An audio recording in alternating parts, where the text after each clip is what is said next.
Yeah, can you answer yes or no? Ghost project? Can you turn on the microphone, please?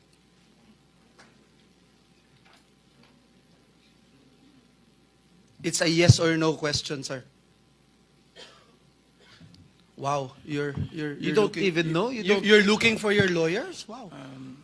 I invoke my right of self-incrimination, Your Honor. Okay. Ano? Can you repeat your answer? Wow. Can you repeat your answer, Mr. Arevalo?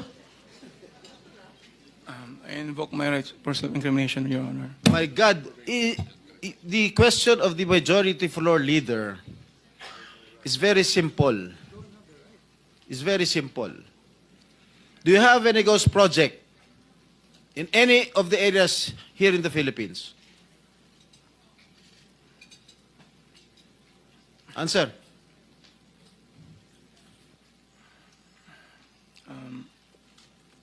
Dahil may mga usapin po na kakasuhan yung mga contractor ng DPWH po at parte ng ulat ng Senado na magpagrekomenda ng paghahain ng kaso laban sa resource person, ang payo ng aking mga abogado ay huwag magsalita sa panahon na ito dahil anumang pahayag ko sa pagsisiyasat. Sino nag utos sa'yo na huwag magsalita?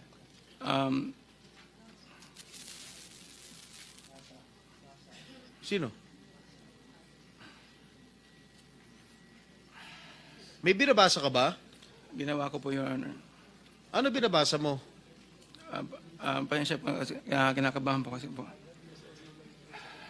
It is only answerable by yes or no, Mr. Arevalo. Is there any ghost projects of Wawaw Builders?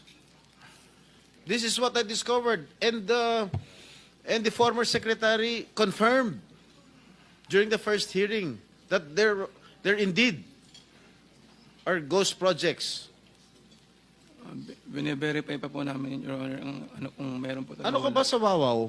Are you the owner? Yes po, Your And Honor. you should know. Majority Leader, it's your time.